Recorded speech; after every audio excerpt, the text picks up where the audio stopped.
Hello students, welcome back to ND commerce classes. कैसे हो आप सब? मुझे आशा है कि आप सब अच्छे होंगे। तो हमारा जो स्ट्रेटेजिक मैनेजमेंट का टॉपिक चला हुआ था, उसकी आज हम यूनिट सेकंड का पार्ट 2 करेंगे और साथ ही साथ मैं आपको यूनिट 4 का भी एक इम्पॉर्टेंट क्वेश्चन करा दूँगी। ठीक है, फिर यूनिट 4 का जो बाकी रहेगा वो नेक्स्ट वीडियो में कंप्लीट करा दूँगी, फिर थर्ड यूनिट रह जाएगी। तो चलिए शुरू करते हैं। ओके, तो यूनिट सेकंड के पार्ट 2 में इन्वायरमेंट से रिलेटेड है जो भी टॉपिक है। इन्वायरमेंट क्या होता है? Is anything and everything surrounding S, यानी हमारे सिंपल लैंग्वेज में जब हम इसकी बात करते हैं तो हर एक चीज़, कोई भी चीज़ या फिर हर एक चीज़ जो हमारे आसपास होती है, इसमें लिविंग थिंग्स भी आ जाती है, नॉन लिविंग्स भी आ जाती है। लेकिन अगर एक बिजनेस की फॉर्म में बात करें तो फिर एनवायरनमेंट क्या होता है? All the components that affect a business, यानी वो सारे कंपोनेंट जो हमारे बिजनेस पे अफेक्ट डालते हैं, और इसमें हम इंटरनल और एक्सटर्नल फैक्टर को शामिल करेंगे। ओके, नेचर की बात करें तो एक एनवायरनमेंट जो होता है वो डायनेमिक होता है, मतलब कि बदलता रहता है ना। कभी तो ऐसा होता है कि हमारे बिजनेस को प्रॉफिट ही प्रॉफिट हो जाए, कभी ऐसा होता है कि लॉस हो जाए। तो इन्वायरमेंट बदलता रहता है और उस जैसे जैसे वो बदलेगा, जैसे मान लेते हैं कभी महंगाई आ जाती है ना, इन्फ्लेशन वाली सिचुएशन, और कभी डिफ्लेशन मतलब मंदी आ जाती है, तो उस टाइम कैसे क्या करना है तो वो हमने सोचना होता है। कॉम्प्लेक्स होता है, मतलब एक इन्वायरमेंट को स्टडी करना थोड़ा मुश्किल होता है, मतलब पता नहीं होता ना कि कब इन्फ्लेशन आ जाए या कब डिफ्लेशन आ जाए, है ना। तो इसलिए कॉम्प्लेक्स होता है। इंटर रिलेटेड फैक्टर, इन्वायरमेंट में जितने भी फैक्टर्स होते हैं वो एक दूसरे से रिलेटेड होते हैं, राइट। जैसे कि फॉर एग्जांपल वही चीज़ ले लेते हैं हम, इन्फ्लेशन आ गई तो इन्फ्लेशन का इफेक्ट जो है वो कस्टमर की डिमांड पे भी पड़ेगा कि कस्टमर जो है वो प्रोडक्ट खरीदे या ना खरीदे, राइट। तो जितने भी फैक्टर्स होते हैं वो एक दूसरे से इंटर रिलेटेड होते हैं। किसी प्रोडक्ट की डिमांड जो है वो इन्वायरमेंट पे बेस्ड होती है। इसके अलावा जो हमारे कॉम्पिटिटर्स होंगे उन्होंने कितना प्राइस रखा है ना, तो उस पे भी, तो सारे फैक्टर्स जो है ना वो इंटर रिलेटेड होते हैं, मतलब इंटरनल और एक्सटर्नल फैक्टर्स जो होते हैं वो एक दूसरे से रिलेटेड, इंटर रिलेटेड होते हैं।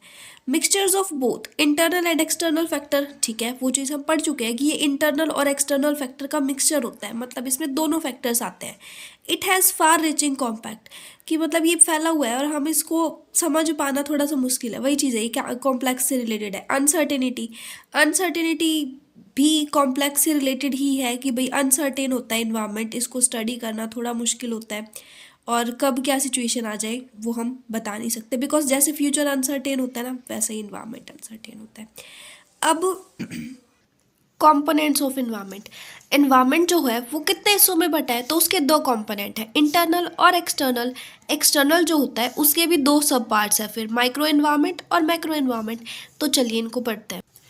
इंटरनल एनवायरनमेंट में कंपनी या जो भी हमारा बिजनेस है उसके अंदर की जो सारी चीज़ें हैं, ठीक है, जैसे एक बिजनेस की पॉलिसी, एक बिजनेस का ऑब्जेक्टिव, एक बिजनेस जो ह्यूमन रिसोर्सेज यूज़ कर रहा है, मतलब काफ़ी सारी चीज़ें जिनको मैंने पॉइंट वाइज पॉइंट लिखा हुआ है, तो वो सारी चीज़ें इंटरनल एनवायरनमेंट में आ जाएगी। तो ये माइक्रो नहीं है भाई, ये कटा हुआ है, ठीक है, ध्यान रखना। तो फर्स्ट वन, ह्यूमन रिसोर्सेज, कि इंटरनल एनवायरनमेंट में क्या होता है, ह्यूमन रिसोर्सेज शामिल होते हैं कि हमने जो भी एम्प्लॉयज़ रखे हुए हैं, राइट, तो वो एम्प्लॉयज़ जो है वो ठीक काम कर रहे हैं नहीं कर रहे, उनको प्रॉपर ट्रेनिंग मिली हुई है नहीं मिली हुई, यानी वो जिस चीज़ के लिए लगाए गए उस चीज़, वो काम उनको करना आता है नहीं आता। तो ह्यूमन रिसोर्सेज इंटरनल एनवायरनमेंट का होता है, जिसके बेस पे हम ये पता लगाते हैं उनकी मतलब परफॉर्मेंस का पता लगाते हैं।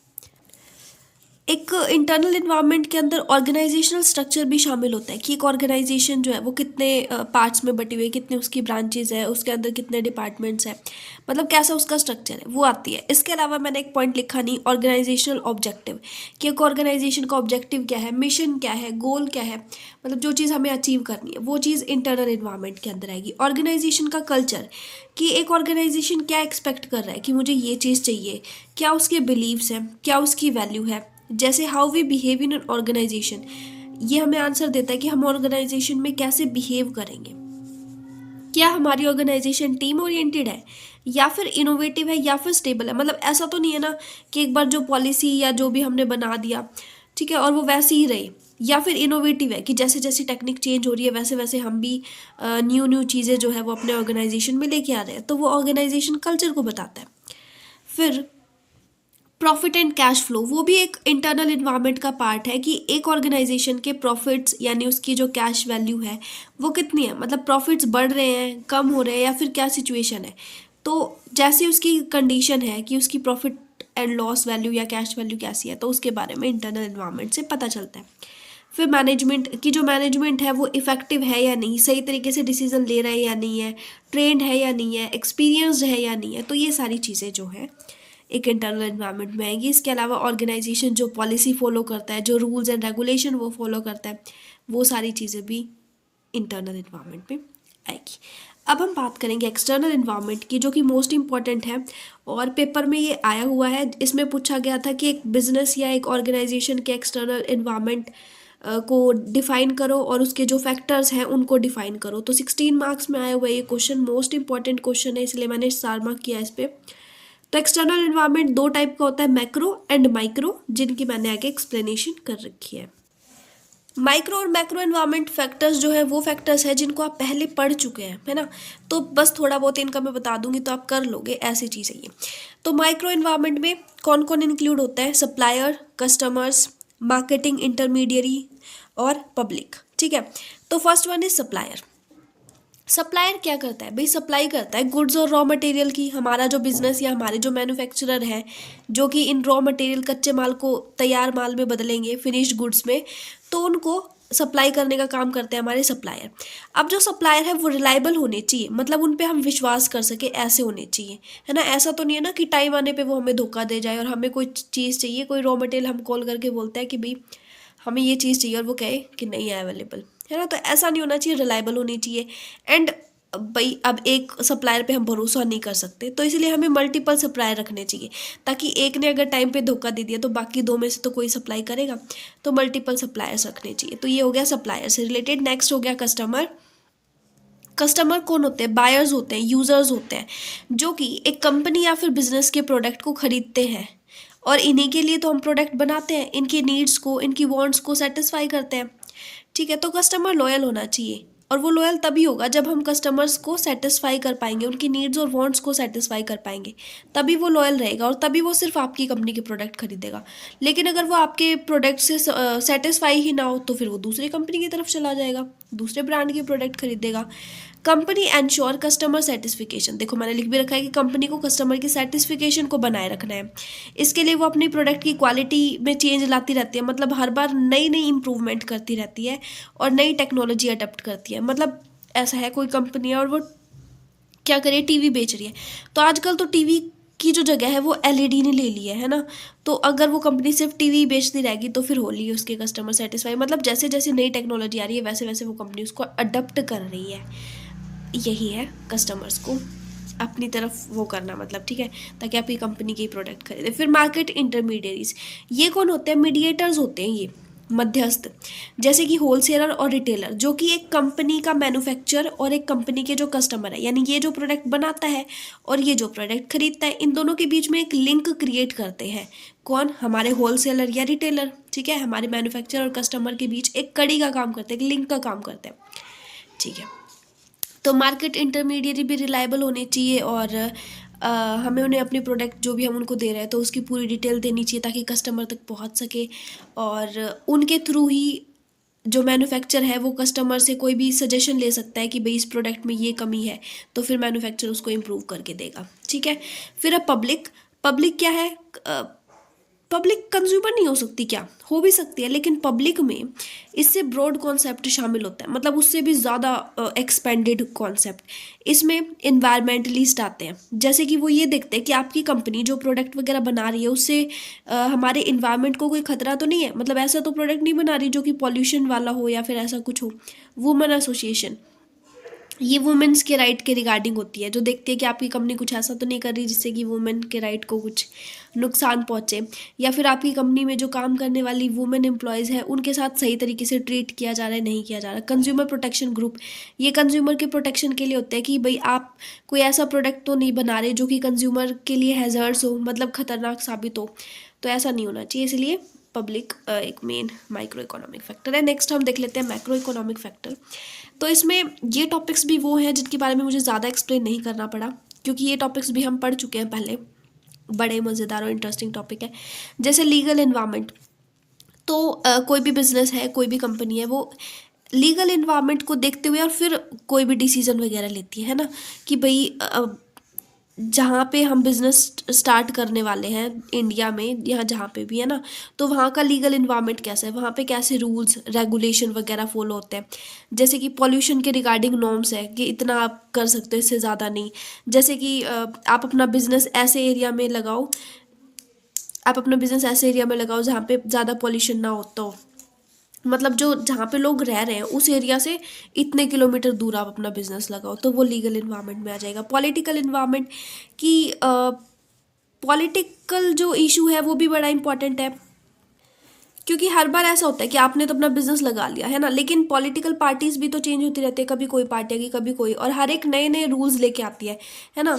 तो गवर्नमेंट रूल्स एंड रेगुलेशन वो लेके आती है, तो उन रूल्स और रेगुलेशंस का आपकी कंपनी, आपके बिजनेस पे क्या इफेक्ट पड़ेगा, तो वो हम पॉलिटिकल एनवायरनमेंट से जानते हैं। डेमोग्राफिक एनवायरनमेंट, कोई भी प्रोडक्ट, कुछ भी चीज़ आप बना रहे हो तो डेमोग्राफिक एनवायरनमेंट को स्टडी ज़रूर करोगे, जो होल से रिलेटेड होता है कि भाई आप जिस पॉपुलेशन के लिए बना रहे हो वो पॉपुलेशन कौन सी है, किस एज ग्रुप के लिए आप अपना कोई प्रोडक्ट बना रहे हो, किस जेंडर के लिए, मेल या फीमेल, किस रिलीजन के लिए, उनकी इनकम लेवल कितना है, एकेडमिक लेवल कितना है, मतलब कि आप इलिटरेट पर्सन के लिए बना रहे हो या लिटरेट पर्सन के लिए, शिक्षित और अशिक्षित, है ना।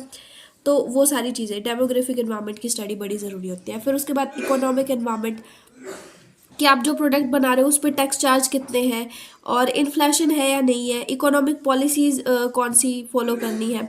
और इसके अलावा इसमें ये भी आएगा कि आपकी जो कंट्री है वो कौन सी सिचुएशन में आती है, मतलब कि जैसे अलग अलग इकोनॉमी होती है ना, मिक्स्ड इकोनॉमी और कैपिटलाइज्ड इकोनॉमी, है ना। तो आपकी जो कंट्री है वो कौन सी इकोनॉमिक में आती है, तो वो सारी चीज़ें यहाँ हो जाएंगी। फिर उसके बाद नेचुरल इन्वायरमेंट, नेचुरल इन्वायरमेंट में कि वेदर क्लाइमेट कैसा है, आप कौन से नेचुरल रिसोर्सेज का यूज़ कर रहे हो, नेचुरल डिज़ास्टर तो नहीं आ जाएगा, है ना, भूकंप वगैरह जिस एरिया में आप कर रहे हो, तो उस एरिया को पूरी तरह से स्टडी करना, उसका जो नेचुरल इन्वायरमेंट है वहाँ का, उसको स्टडी करना, और फिर अपनी कोई भी स्ट्रैटेजी, कोई भी पॉलिसी वगैरह बनाना।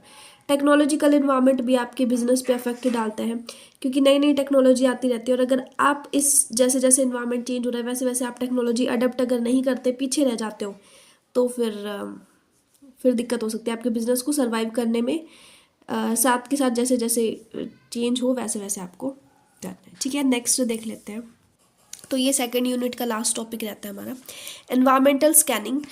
देखो, एनवायरमेंटल स्कैनिंग में आ जाता है कि एनवायरमेंटल स्कैनिंग हम कैसे क्या करेंगे, और मतलब इस पर ब्रीफ एक्सप्लेनेशन आ जाती है पेपर में।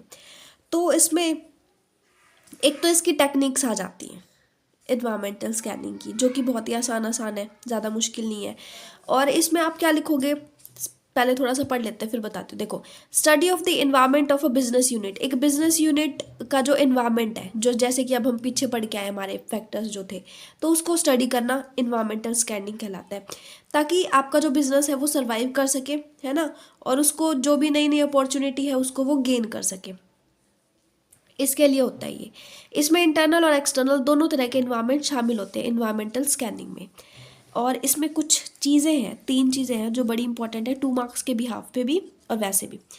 तो इन्वायरमेंटल स्कैनिंग में मेन पॉइंट है ट्रेंड। ट्रेंड क्या होता है, एक जनरल डायरेक्शन होता है कि आपका जो बिजनेस है वो ग्रोथ कर रहा है या फिर डिक्लाइन जा रहा है ना, मतलब कहाँ जा रहा है। तो ट्रेंड ये बताता है कि आपका बिजनेस किस डायरेक्शन में है। इवेंट मतलब घटना, कि इंटरनल और एक्सटर्नल एनवायरनमेंट में कुछ भी चेंज आया तो उसकी वजह से आपके बिजनेस में क्या इवेंट हुआ, है ना, आपके बिजनेस किस साइड गया, तो वो इवेंट होती है। इशू मतलब प्रॉब्लम, कि ये जो फैक्टर्स हैं इनकी वजह से आपको क्या क्या इशू, क्या क्या प्रॉब्लम्स फेस करनी पड़ी, वो हो गया इशू। अब देखो भाई, techniques of environmental scanning, most important topic. Environmental scanning की टेक्निक्स वैसे तो ये 3 ही है, लेकिन इसके अलावा हम जो इसके इंटरनल और एक्सटर्नल फैक्टर्स हैं ना, वो भी बड़े इंपॉर्टेंट होते हैं इन्वायरमेंटल स्कैनिंग में, तो उन फैक्टर्स को भी इसमें शामिल कर देंगे। उन फैक्टर्स के पॉइंट्स जो है, जैसे पॉलिटिकल, टेक्नोलॉजिकल और लीगल, इकोनॉमिक, इन्वायरमेंट, तो वो सारी चीज़ें भी हम यहाँ डाल देंगे इन्वायरमेंटल स्कैनिंग में, क्योंकि हमने स्टार्टिंग में ही पढ़ लिया कि इंटरनल और एक्सटर्नल इन्वायरमेंट इसमें शामिल होता है। तो ये 2 चीज़ें तो आनी ही है, अदरवाइज 16 मार्क्स का बनेगा कैसे फिर ये। ठीक है, स्वोट एनालिसिस, इसको मैंने एक्सप्लेन नहीं करा क्योंकि ये हमें पता है और मैं कई बार बता चुकी हूँ कि स्वॉट एनालिसिस क्या है, स्ट्रेंथ, वीकनेस, अपॉर्चुनिटी, थ्रेट, कि एक कंपनी की क्या क्या स्ट्रेंथ है। फॉर एग्जांपल उसकी स्ट्रेंथ है कि उसकी ब्रांड इमेज बहुत अच्छी है, यानी उसके ब्रांड के नेम से बहुत अच्छे अच्छे प्रोडक्ट बिक रहे हैं। उसकी वीकनेस ये है कि उसके पास फाइनेंशियल मतलब कुछ प्रॉब्लम है। अपॉर्चुनिटी कि भाई उसका बिजनेस ग्रोथ कर सकता है। थ्रेट, थ्रेट भी कुछ हो सकते हैं, मतलब कि एक बिजनेस की स्वॉट एनालिसिस करना है ना। और ये मैं पहले एक टॉपिक था उसमें पढ़ा चुकी हूँ, आपको बता दूंगी। फिर उसके बाद ETOP एनालिसिस, ये क्या है देखो, environmental threat and opportunity profiling. इसमें भी थ्रेट और अपॉर्चुनिटी के बारे में बताते हैं कि एक एनवायरमेंटल को क्या क्या मुसीबतों का सामना करना पड़ता है और क्या क्या अपॉर्चुनिटीज़ होती है जिनकी वजह से वो अपने बिजनेस को और भी ज़्यादा ग्रोथ कर सकता है।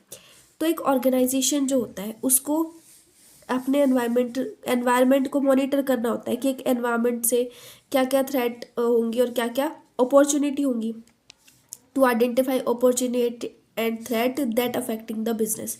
अपॉर्चुनिटी और थ्रेट को आइडेंटिफाई करना जो कि हमारे बिजनेस पे अफेक्ट डाल रही है। अपॉर्चुनिटी हमारे लिए पॉजिटिव साइन होती है और थ्रेट नेगेटिव साइन होता है। अपॉर्चुनिटी मतलब जिससे हमारा बिजनेस ग्रोथ करता है, और थ्रेट जो कि बिजनेस के ग्रोथ में एक रोड़ा होती है ना, प्रॉब्लम्स क्रिएट करती है। एक आता है BCG मैट्रिक्स, 2 मार्क्स के लिए इम्पोर्टेंट है वैसे ये।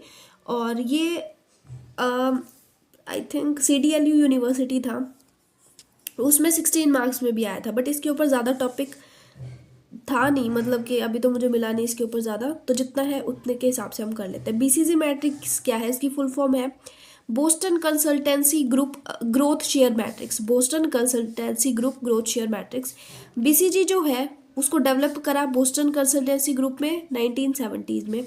और ये पोर्टफोलियो एनालाइज की बहुत ही बढ़िया टेक्निक है, ठीक है। इसके अलावा BCG मैट्रिक्स क्या करता है, ऐसे प्रोडक्ट जिनकी वजह से हमें कैश मिल रही है और ऐसे प्रोडक्ट जो हमारे कैश को खा रहे हैं, मतलब कि जिनकी वजह से कैश नहीं आ रहा हमारे पास, तो उन दोनों के बीच में रिलेशन क्रिएट करने का काम करता है BCG matrix. It shows various business units on graph, और ये हर एक बिजनेस यूनिट को ग्राफ पे शो करने की कोशिश करता है कि हमारा जो बिजनेस है, हम जो प्रोडक्ट यूज़ कर रहे हैं, तो वो कैश जनरेट करने वाले हैं या कैश ईट करने वाले हैं, तो उसको ग्राफ पे शो करने का काम कौन करता है, BCG मैट्रिक्स। तो यहाँ पर आपकी सेकंड यूनिट जो है वो कंप्लीट हो चुकी है, लेकिन मैंने बोला था कि यूनिट 4 का भी मैं एक इम्पॉर्टेंट क्वेश्चन कराऊंगी, तो वो भी हम कर लेते हैं। Okay, strategic evaluation and control, तो ये यूनिट 4 का सबसे इम्पॉर्टेंट टॉपिक है। इसमें क्या होता है, कभी कभी तो आ गया स्ट्रेटेजिक इवैल्यूएशन एंड कंट्रोल को डिफाइन करो 16 मार्क्स में, है ना। और कभी कभी होता है कि स्ट्रेटेजिक इवैल्यूएशन को डिफाइन करो, कभी आ जाता है कि स्ट्रेटेजिक कंट्रोल को। देखने में दोनों चीज़ें सेम सेम है, लेकिन फिर भी मैं बता देती हूँ कि क्या है।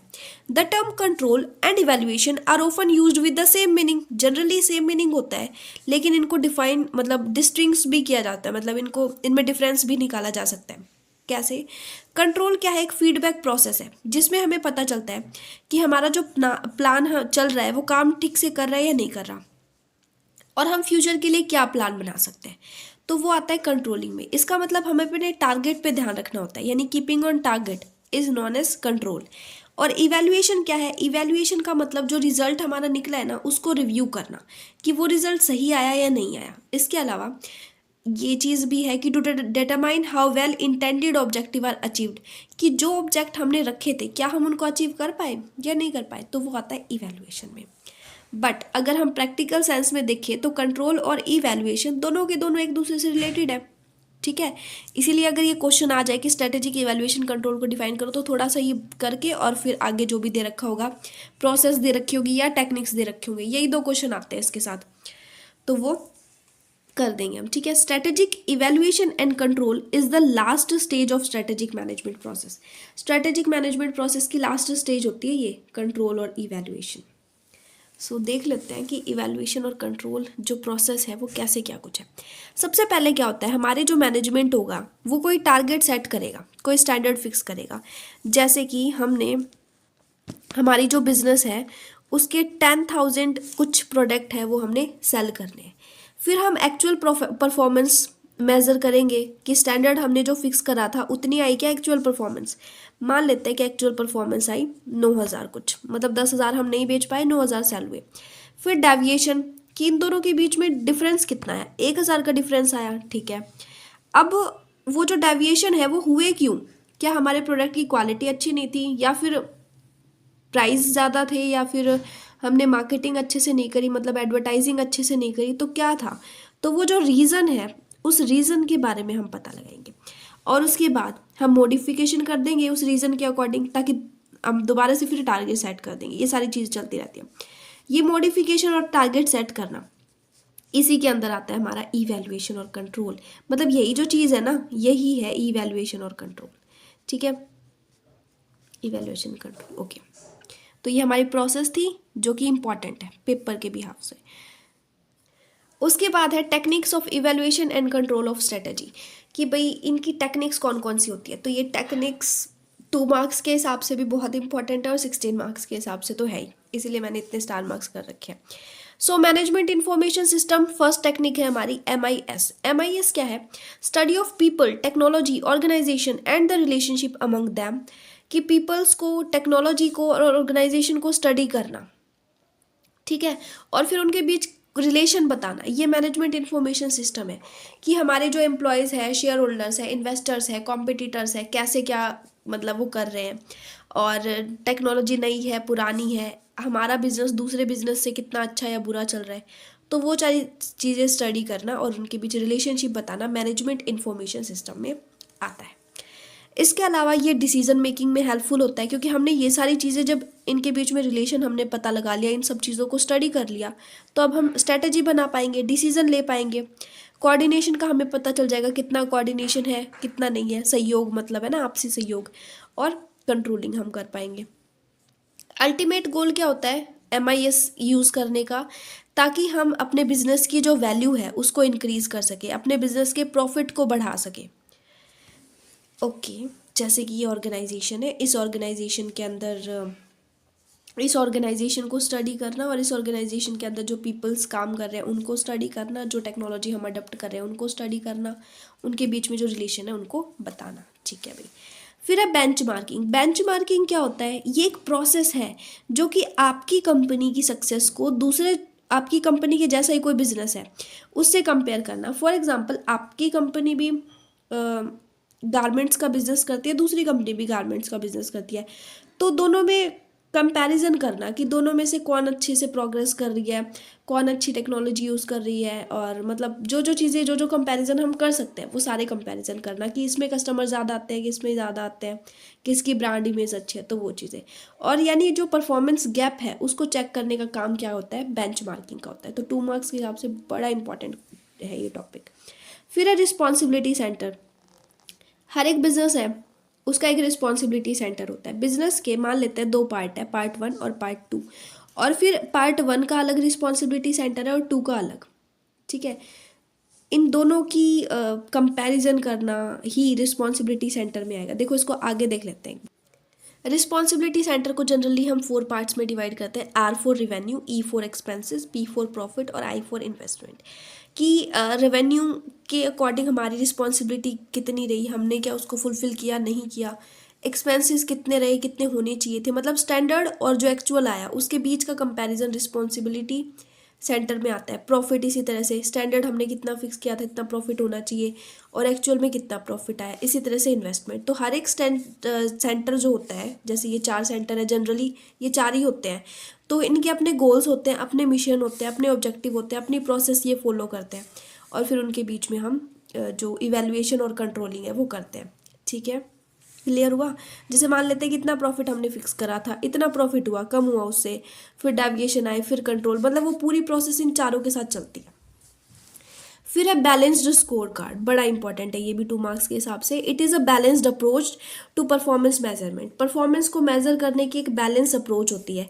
इसमें क्या होता है, परफॉर्मेंस मेजर करी जाती है कस्टमर्स की, इंटरनल प्रोसेस जो आपने यूज़ करी है, ह्यूमन रिसोर्सेज जो आपकी बिजनेस में लगे हुए हैं, और जो फाइनेंस है, तो उनकी परफॉर्मेंस को मेज़र किया जाता है।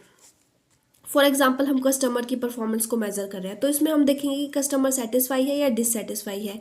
डिससेटिस्फाई है तो क्यों डिससेटिस्फाइड है, मतलब क्या कमी रहेगी, तो फिर उसको उसमें मॉडिफिकेशन करना, उसको चेंज करना। तो वही सारी चीज़ें, इवैल्यूएशन और कंट्रोल वाली चीज़ें आ गई इसमें भी। It is use to improve various internal business functions and their resulting external outcomes, कि जो हमारा आउटकम आया, जो हमारा रिजल्ट आया, उस रिजल्ट के बेस पे हम अपने जो भी फंक्शंस है उसमें चेंज करेंगे, मतलब रिजल्ट जो है वो बेटर आना चाहिए, वो बताता है balanced score card. VRIO framework, V for value, R for rarity, I for impatibility और O for organization। So value जो है वो हमें ये बताती है कि क्या हम जो है अपने कस्टमर्स के लिए वैल्यू क्रिएट कर पाए, तो इसमें भी इवैल्यूएशन और कंट्रोल आएगा। रेयरिटी हमें बताती है कि क्या हम जो रिसोर्सेज यूज़ कर रहे हैं वो स्कार्स रिसोर्सेज है, मतलब रेयर है, ऐसा किसी कंपनी के पास नहीं होगा, तभी तो अपना बिजनेस ज़्यादा प्रॉफिट अर्न करेगा। और do you own something that's hard to find yet in demand, कि भाई आपके पास जो प्रोडक्ट है कोई दूसरा बंदा उसको ढूंढ ही नहीं पाएगा, मतलब उसकी कॉपी नहीं कर पाएगा, उसके जैसा कुछ ढूंढ नहीं पाएगा, और अभी वो डिमांड में है, वो सिर्फ आपके पास है, तो रेयर प्रोडक्ट आपके पास है, राइट। इम्पैटिबिलिटी का मतलब होता है कि डुप्लीकेट, किसी चीज़ का डुप्लीकेट ढूंढ पाना मुश्किल है, मतलब आपके पास जो प्रोडक्ट है वो रेयर है, इसका मतलब कोई दूसरा कंपनी या कोई भी दूसरा बिजनेस उसका डुप्लीकेट नहीं ढूंढ पाता, यानी उसका इक्विवेलेंट सब्स्टिट्यूट नहीं ढूंढ पाता। जैसे कि चाय और कॉफ़ी, टी और कॉफ़ी क्या होता है, एक दूसरे के सब्स्टिट्यूट होते हैं ना, या तो हम टी यूज़ करते हैं या कॉफ़ी यूज़ करते हैं, लेकिन आप जो प्रोडक्ट बना रहे हो या फिर जो भी आप बेच रहे हो, तो उसका कोई भी सब्स्टिट्यूट नहीं ढूंढ पा रहा, तो ये बताता है इम्पेटेबिलिटी। फिर होता है organization. Does your company have organized management system, process and structure, कि क्या आपकी कंपनी जो सिस्टम यूज़ कर रही है, जो प्रोसेस यूज़ कर रही है, जो स्ट्रक्चर यूज़ कर रही है, वो ऑर्गेनाइज है, मतलब वेल ऑर्गेनाइज्ड है या नहीं है, तो ये सारी चीज़ें बताता है VRIO फ्रेमवर्क। और ये भी सारा का सारा इवैल्यूएशन से रिलेटेड है ना, कंट्रोल से रिलेटेड है।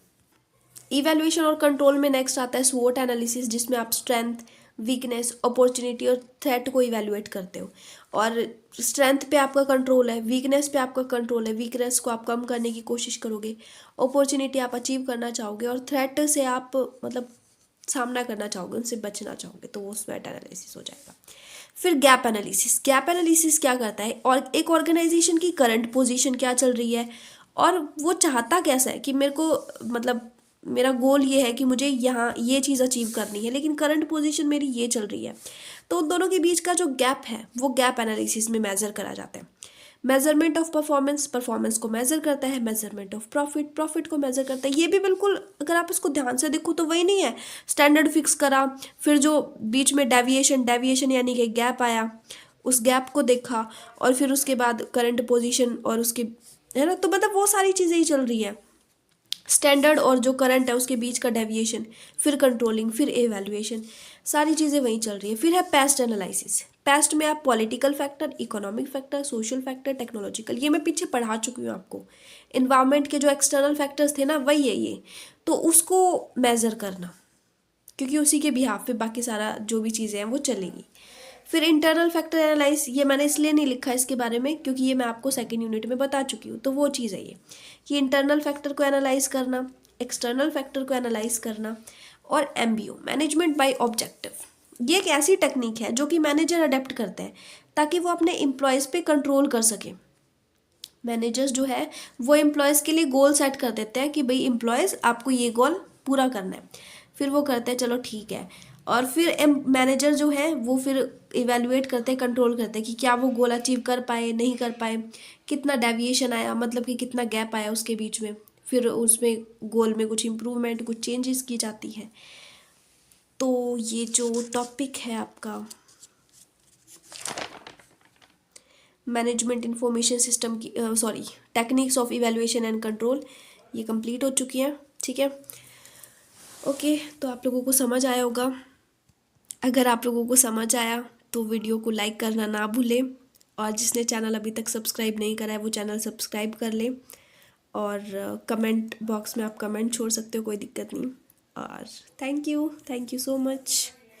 नेक्स्ट वीडियो जो है वो हम 4th यूनिट उसमें कंप्लीट करा देंगे, क्योंकि आज एक ही क्वेश्चन हुआ है ना 4th यूनिट का, तो नेक्स्ट में हम 4th यूनिट कंप्लीट करा देंगे आपका स्ट्रेटेजिक मैनेजमेंट का, और फिर 3rd यूनिट फिर आपकी पूरी हो जाएगी। Thank you so much.